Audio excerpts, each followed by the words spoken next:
The SCR 584, short for Set, Complete, Radio number 584, was an automatic tracking microwave radar developed by the MIT Radiation Laboratory during World War II. It was one of the most advanced ground-based radars of its era, and became one of the primary gun-laying radars used worldwide well into the 1950s. In 1937, America's first fire control radar, the SCR-268, had proven to be insufficiently accurate due in part to its long wavelength. In 1940, Vannevar Bush, heading the National Defense Research Committee, established the Microwave Committee, Section D1, and the Fire Control Division, D2, to develop a more advanced radar anti-aircraft system in time to assist the British air defence effort. In September of that year, a British delegation, the Desert Mission, revealed to US and Canadian researchers that they had developed a magnetron oscillator operating at 10 cm wavelength/3 GHz frequency. Bush organized the Radiation Laboratory, Rad Lab, at the MIT to develop applications using it. This included a new short-range air defense radar. Alfred Lee Loomis, running the Rad Lab, advocated the development of an entirely automatic tracking system controlled by servomechanisms. This greatly eased the task of tracking targets and reduced the manpower needed to do it. They were also able to take advantage of a newly developed microwave switch that allowed them to use a single antenna for broadcast and reception, greatly simplifying the mechanical layout. The resulting design fit into a single trailer, could provide all-sky search and single target tracking, and followed the targets automatically. In close contact with the Rad Lab, Bell Telephone Laboratories was developing an electronic analog gun director that would be used in conjunction with the radar and servo-actuated 90 mm anti-aircraft guns. The radar was intended to be introduced in late 1943, but delays meant the SCR 584 did not reach field units until early 1944. They began replacing the earlier and more complex SCR 268 as the U.S. Army's primary anti-aircraft gun-laying system as quickly as they could be produced. They proved easier to use in the field than the less advanced Canadian/British GL-Mk3 radar, and many were rushed to England where they were an important part of the defences developed to counter the V-1 flying bomb. By the end of the war they had been used to track artillery shells in flight, detect vehicles, and reduce the manpower needed to guide anti-aircraft guns. Background. In September 1940, a group of British physicists and engineers visited their counterparts in the US in what became known as the Desert Mission. The goal of the meetings was to exchange technical information that might be of use to the war effort. The British were hesitant to give away too much information without getting anything in return, and initial progress was slow.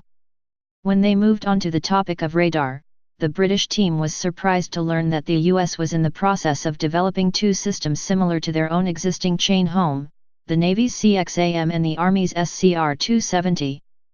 This began to break the ice between the two groups. Two previous attempts at radar-controlled gun-laying were notable. In Britain, the 75 MHz GL-Mk I radar was used in connection with a Vickers predictor, and in the US, the 200 MHz SCR-268 was combined with the Sperry M4 predictor. Neither the US or UK systems had the accuracy needed to directly lay their associated guns, due to their long wavelengths. The US delegates then mentioned the Navy's work on a 10 cm wavelength radar, which could provide the required resolution with relatively small antennas, but their klystron tube had low power and was not practical. Edward George Bowen produced one of the earliest cavity magnetrons from a box and showed it to the other researchers. He explained that it also worked at 10 cm wavelength, but offered higher power, not just than the Navy klystrons, but even the US's existing long-wave radars. One US historian later described it as the most valuable cargo ever brought to our shores. The potential of the device was obvious, and the US group, informally known as the Microwave Committee, immediately switched their efforts to the magnetron. They had their own examples built in US labs within weeks. They also began developing the other technologies presented at that meeting, including an airborne interception radar and a radio navigation system that became LORAN. The expansion of the committee led to it being renamed the Radiation Laboratory, Rad Lab, in 1940. Development.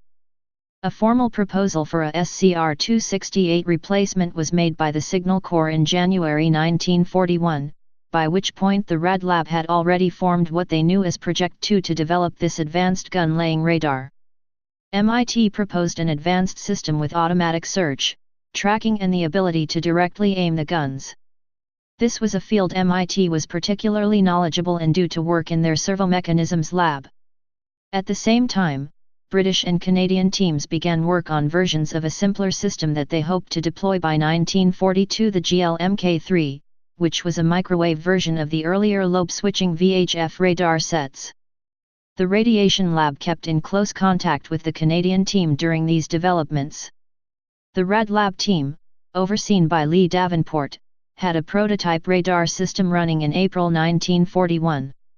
To test the automatic aiming system, they attached the outputs from the radar to a gun turret taken from a Boeing B-29 bomber, removing the guns and replacing them with a camera.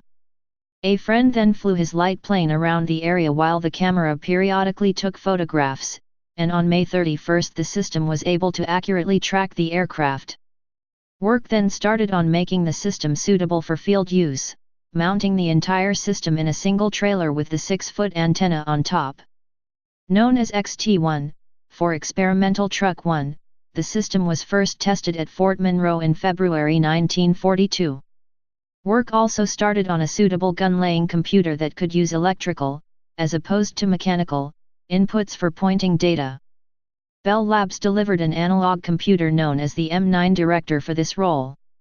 The M9 had 4 sets of outputs, allowing a single M9 to control 4 of the Army's standard 90mm M1 guns. The entire system, including the M9, was demonstrated in complete form on April 1, 1942. A contract for over 1,200 systems arrived the next day. Bell also worked on their own microwave radar as a backup project. The SCR 584 was extremely advanced for its era.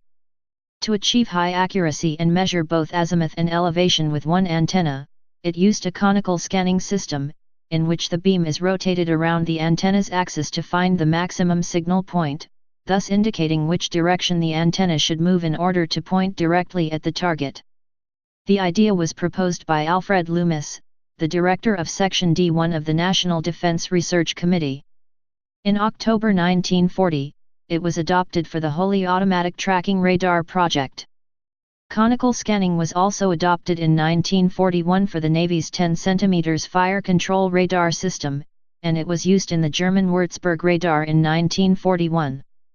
The SCR 584 developed the system much further, and added an automatic tracking mode. Once the target had been detected and was within range, the system would keep the radar pointed at the target automatically, driven by motors mounted in the antenna's base. For detection, as opposed to tracking, the system also included a helical scanning mode that allowed it to search for aircraft. This mode had its own dedicated PPI display for easy interpretation. When used in this mode, the antenna was mechanically spun at 4 rpm while it was nudged up and down to scan vertically.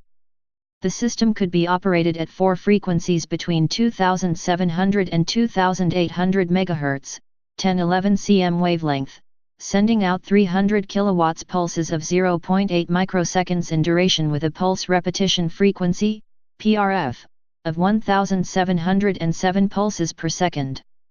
It could detect bomber-sized targets at about 40 miles range, and was generally able to automatically track them at about 18 miles.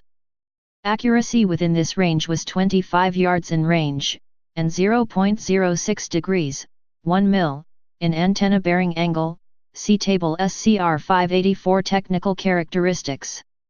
Because the electrical beam width was 4 degrees, to the -3 dB or half power points, the target would be smeared across a portion of a cylinder, so as to be wider in bearing than in range, i.e., on the order of 4 degrees, rather than 0.06 degrees implied by the mechanical pointing accuracy, for distant targets. Range information was displayed on 2 J-scopes, similar to the more common A-line display, but arranged in a radial pattern timed to the return delay. One scope was used for coarse range, the other for fine. Operational use. Although the first operational unit was delivered in May 1943, various bureaucratic problems led to it being delayed in being delivered to the frontline troops. The SCR 584 was first used in combat at Anzio in February 1944, where it played a key role in breaking up the Luftwaffe's concentrated air attacks on the confined beachhead.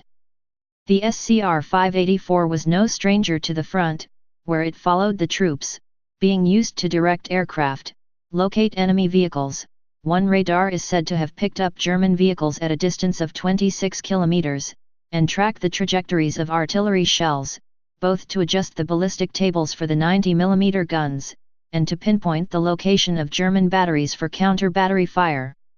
After D-Day, the SCR 584 was used in the rapidly shifting very front lines to guide planes to their targets with increased accuracy. For example, the Control Net Systems Group of the 508th SQ of the 404th Fighter Bomber Group, 8th Air Force ran the SCR 584.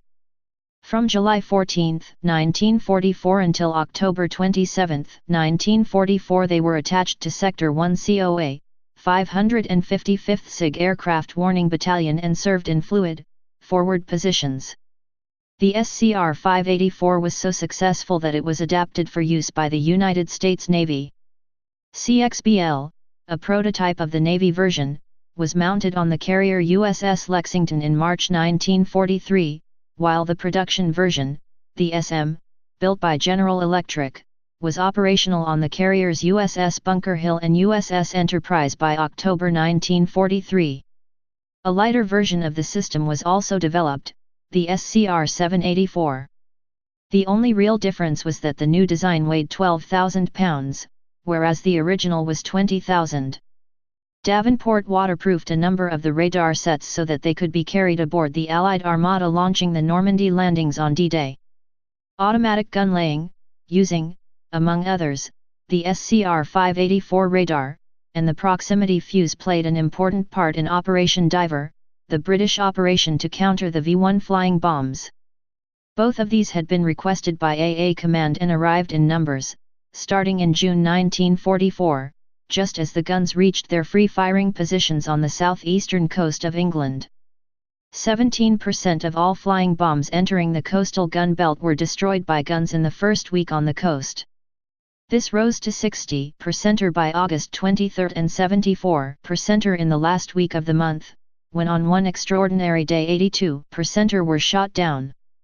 The rate increased from 1 V1 for every 2,500 shells fired to 1 for every 100. After the war, the radar was adapted for use in the IN/MPQ-12 and IN/MPM-38 systems, a U.S. Army Field Artillery Missile System, MGM-5 Corporal. A modified version was also used to control and beacon track, using an onboard transponder, the Corona Spy satellite. In 1953, the SCR 584 Mod 2 was used for tracking the Redstone rocket. Its range extended to 740 km by the use of an onboard transceiver. Despite using vacuum tubes and being powered by an analog computer, some specimens of the SCR 584 are still operational today.